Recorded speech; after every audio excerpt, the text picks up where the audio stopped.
So, welcome to today's lecture.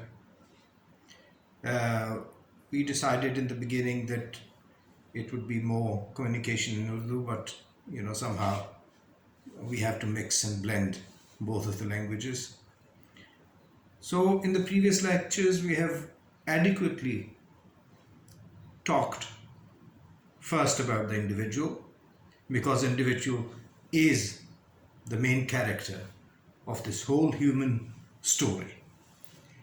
So we have spoken about the constitution, the building of an individual. कि बनता कैसे है. Then we have spoken about how deeply the conditioning affects a human being, and how adequately then, after he is conditioned, he is able to deal with the outer world. बाहर की दुनिया के साथ उसका राब्ता किस तरह से हो सकता है या किस क्वालिटी का होगा जब उसकी नर्चरिंग में, उसके पर्सनल बिल्डअप में there is so much conditioning lying underneath the surface. So, in dealing with this, I think it will be perhaps a good idea to see how thoughts work, and if one analyzes the structure of thought, how it is built in your mind. So thought is based, this is something we touched upon earlier as well, that thought is actually that division, that dichotomy, because thought in itself is fragmentary. It is not a holistic thought, as it appears to you. It divides, and in those divisions, it tells you about the outer world. You are made acquainted with the outer world through creating the divisions and following the divisions which are created by thought. We talked about the kid, a child, how he comes in contact with his environment by tasting. When a toddler is crawling and it wants to know the world, he uses his sense of taste. So that is how our first introduction with the outer world begins. Then the conditioning, then the religion, then the society, all these things, they create divisions. So by the end of it, you're a fragmentary person. You are a fragmented, divided person who does not fit the actual definition of individual, because we spoke about the word individual and the Latin roots that the word has, which are undivided. So individual means undivided, but we're not undivided. We are not undivided. So dealing with the world has to be based on these divisions. So because I see myself, this is a little recap of the previous lectures. So because I know that this fragmentation is a part of me, the divisions are a part of me. So the outer world, which is going to be created outside, has to reflect those divisions. And it does. You see the class distinctions, you see the caste distinctions, you see the distinction between good and bad, then you see sin and virtue, then you see hell and heaven. So all these things, all these divisions are created by the psyche, which is you. So saying that the outer is there and I am here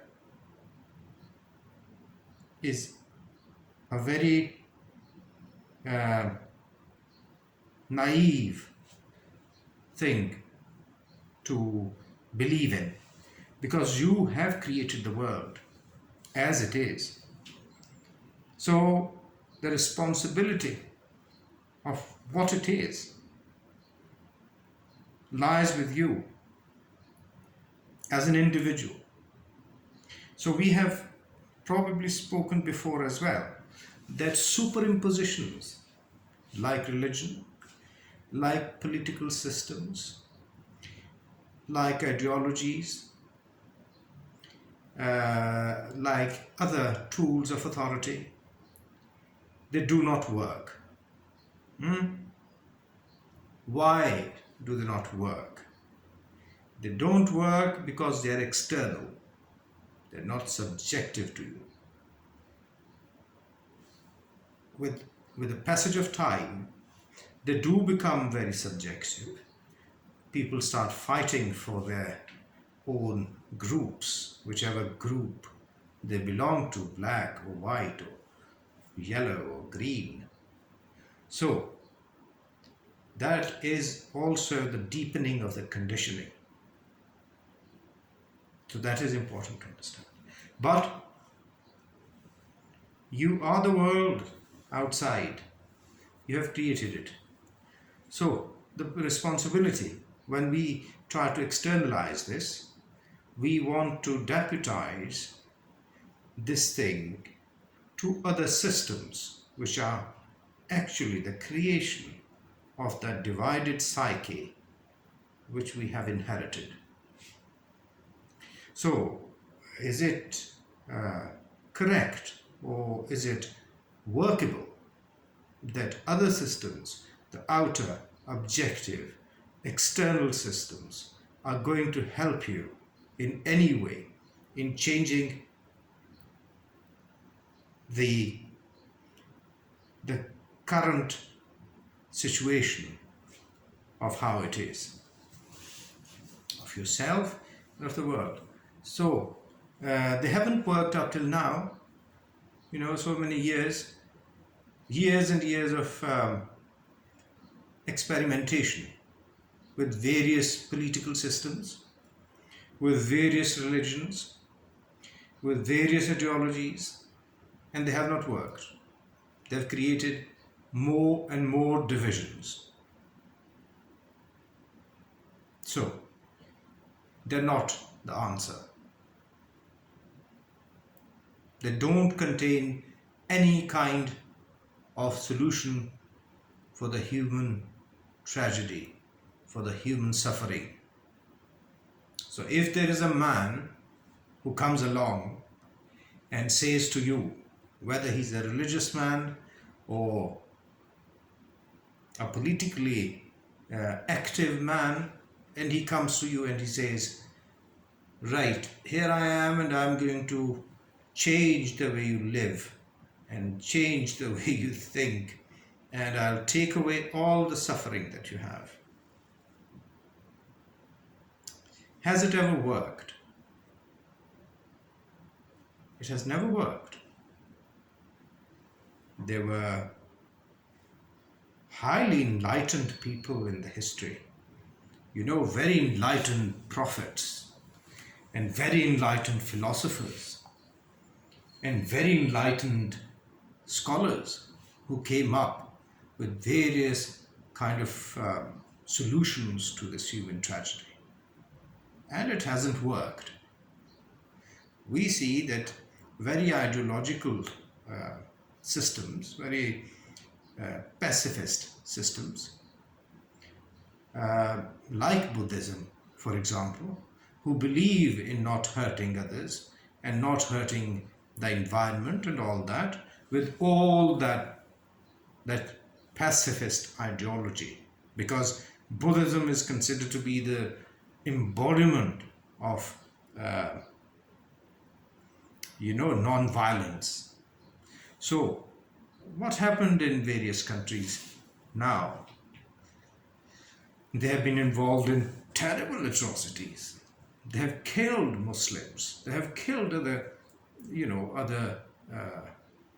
other faiths, people of other faiths.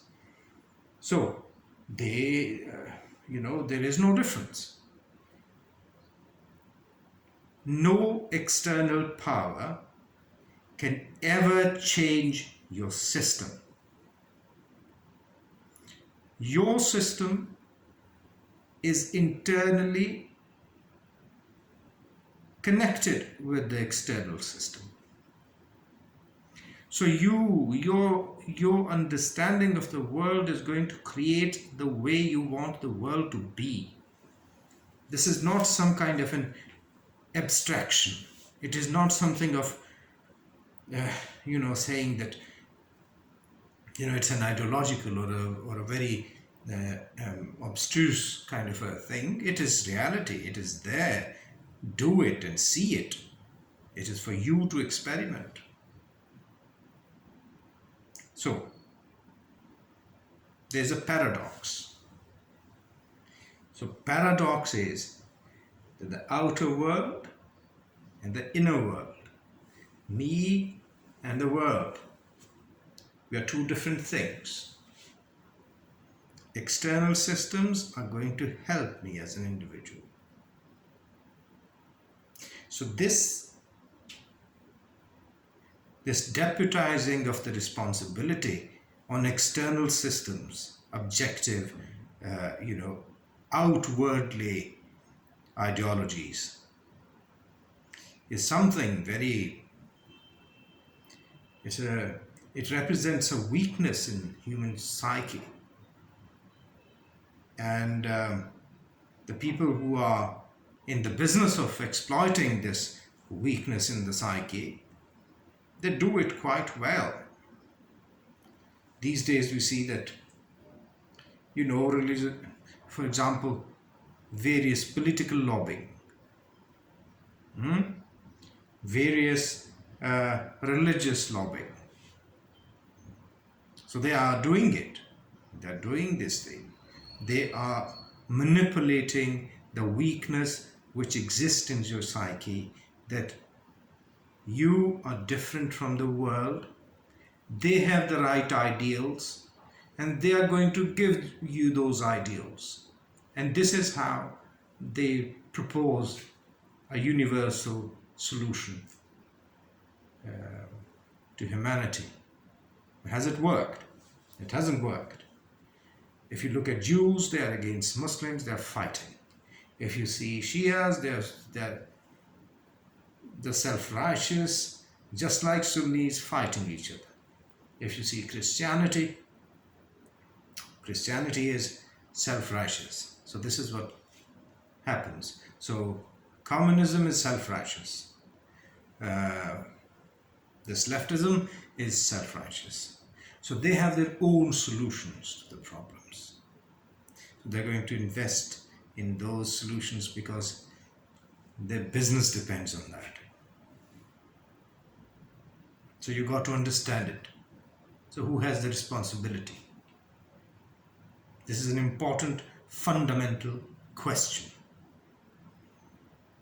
Am I willing to deputize my authority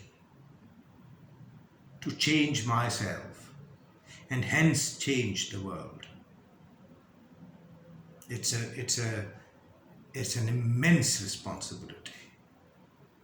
If you don't do that now, it is a crucial stage in the history of humanity. And nature keeps on giving you chances all the time. It keeps on giving you chances to realize that you are responsible for what is happening outside, and nobody else can change it but you. So willingness, is willingness there? I ask. Sometimes what happens is that individually you are quite agreeing with this thing, that yes, I have to kind of bring about changes in myself and hence bring about changes in the world. I should be good and the world will be good. If I am bad, so the world is going to be bad. But that is, but then comes along something called peer pressure. In the context of the circumstances created by this pandemic, I'm seeing a total disregard for the life of people themselves and the lives of other people. So I'm sure there are people who go to these shopping malls and they're aware that they're doing wrong, but the peer pressure is such that they cannot avoid it. They have to do it because others are doing it. The same herd mentality that we talked about, which Aristotle referred to, that humans are social animals. They have a tendency of building a herd mentality. They develop a herd mentality. So it requires a lot of diligence to see that responsibility is not something to be felt only. Because there's a saying in English, people say that if you think you know and you don't do accordingly, if you think you know and you don't do accordingly, then actually you don't know. So responsibility. We know that this act is responsible, but we don't undertake that act. So what good is a sense of responsibility? Responsibility is a very good word, by the way. Let's talk about it. Responsibility means, there's a word in it, response. Responsibility is the ability to respond. And this is an ability to respond adequately, respond completely, respond in a sense which is totally fitting for the depth of your feeling responsible. So they have to be very much alike, very, they should be very reciprocative, complementing each other. So if the sense of responsibility arises and action doesn't take place, then responsibility is not there. Then when we are now kind of moving from creating an individual which is willing to think that yes, there are shortcomings and those shortcomings have to be addressed, and after we have brought that individual to a state of mind where he knows that divisions are within him and divisions are outward as well. The same divisions which are acting inside his own psyche are actually orchestrating this whole play of the world, So all these divisions are transforming to an individual level to a community level, to a larger level. So, the responsibility state of mind. The responsibility state of mind occurs when the paradoxes merge, when the good and the evil merges. The forces we got to understand. It's a difficult thing to say. It's a huge statement to make. So, merging the paradoxes, because merging the paradoxes is such a huge responsibility. It's such a huge happening in life that the whole meaning of life will change. So no person from outside is going to help you. The paradoxes are there in that person too, who is trying to be your leader, who is trying to be your religious guru, whatever. So that has to be very clear in your own mind, in my mind, that due to the weakness in the psyche to deputize responsibility to other people, other systems, other religions, ideologies, we are being exploited. And that exploitation has gone to such an extent that some kind of action has to take place. What is that action?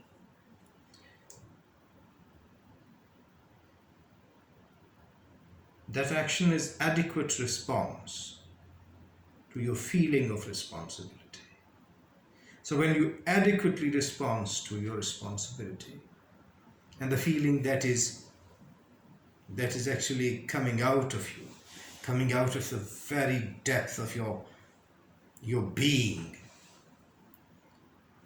then it is some action takes place, obviously, So what happens then?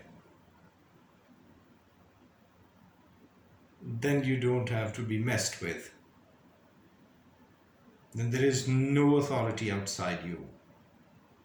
You take the complete, full responsibility. You discard all the authorities. So all the authorities are discarded. So who is left? You as a person who is freedom. It's freedom personified. So what are you going to do with that freedom? Because freedom and responsibility has created, that sense of responsibility has given you immense freedom, because your head was full of thoughts before. So head was not a place to be in. It was quite an unpleasant place. Would you not agree? That a mind which is divided into good and into bad, into sin and virtue, into hell and heaven, and all those prejudices, if they are contained in your psyche, there is no place for you as a free being in there. You got to run away from that. Absolutely. See it, you see it, and drop it. See, drop. Then you have a mind which has a serenity, the ultimate peace. Now you can see, for the first time, you're seeing very clearly what is happening. Because all the systems have polluted your mind in the beginning. Since you were a child, they have done that. Now you have been through all that, you have seen it, you have dropped it. Now the journey begins. Excuse me. So now the journey begins of doing right, putting things at their proper place. Somebody has beautifully defined art. Art. They say that art is about putting things in its right place. I think it was John Campbell or something. So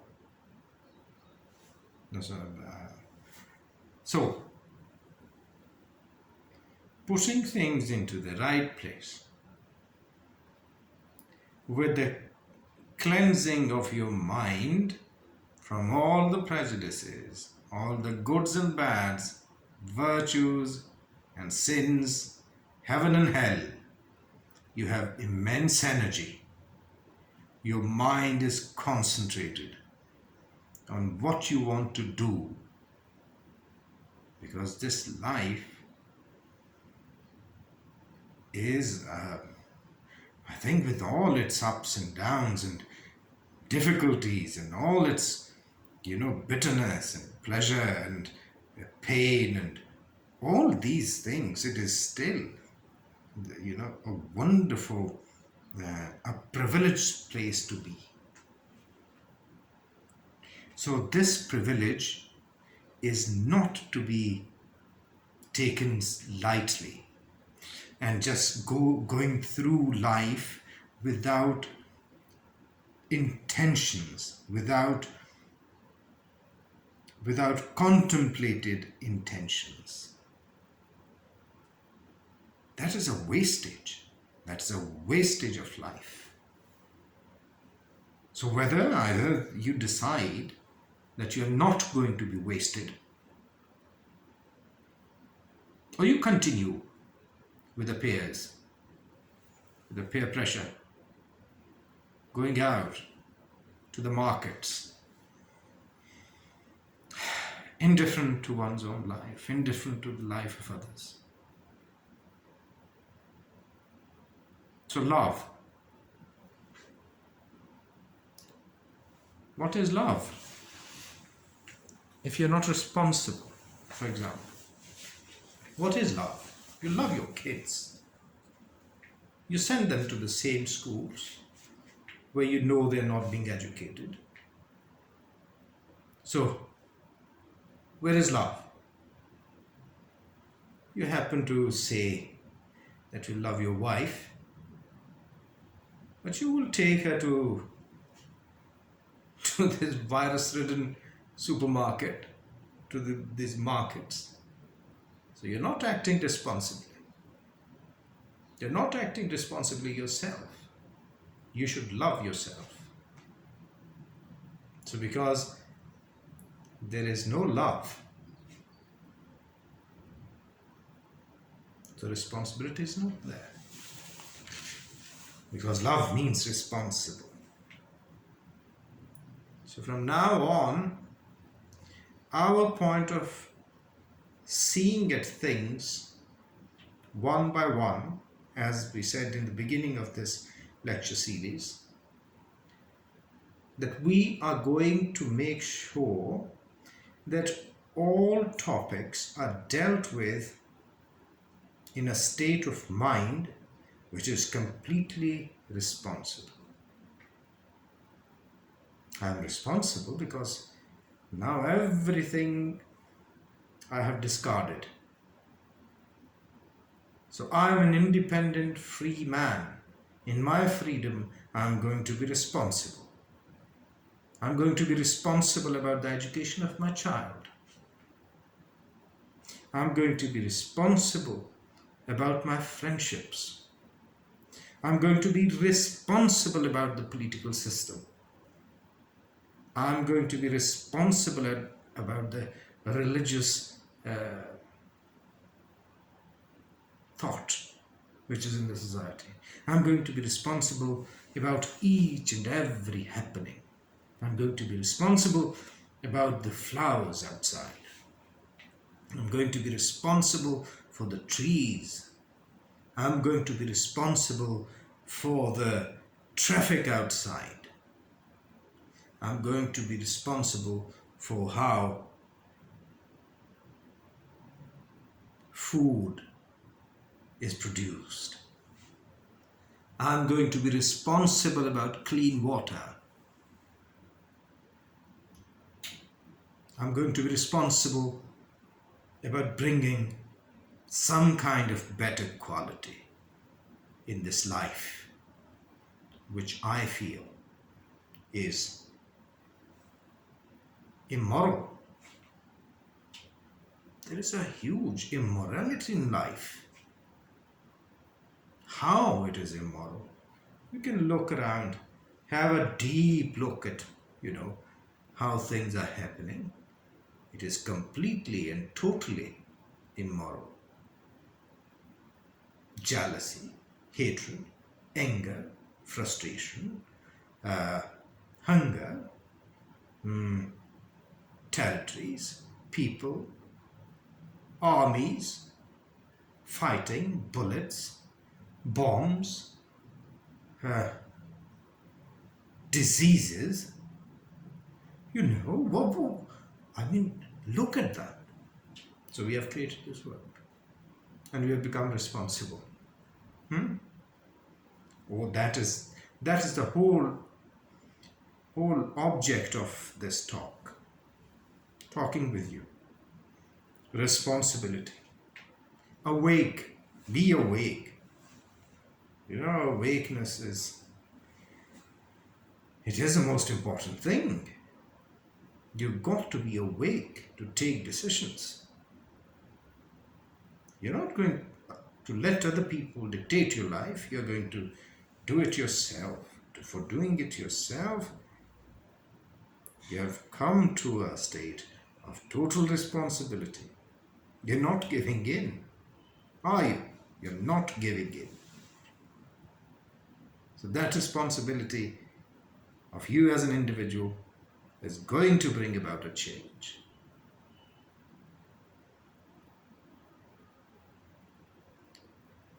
We will talk about it. Again, thank you very much and hope to see you again and continue this. This is not entertainment. I'm not entertaining you. I'm talking to you about extremely important affairs. So we can't afford to play around with it. So thank you. We continue with this again.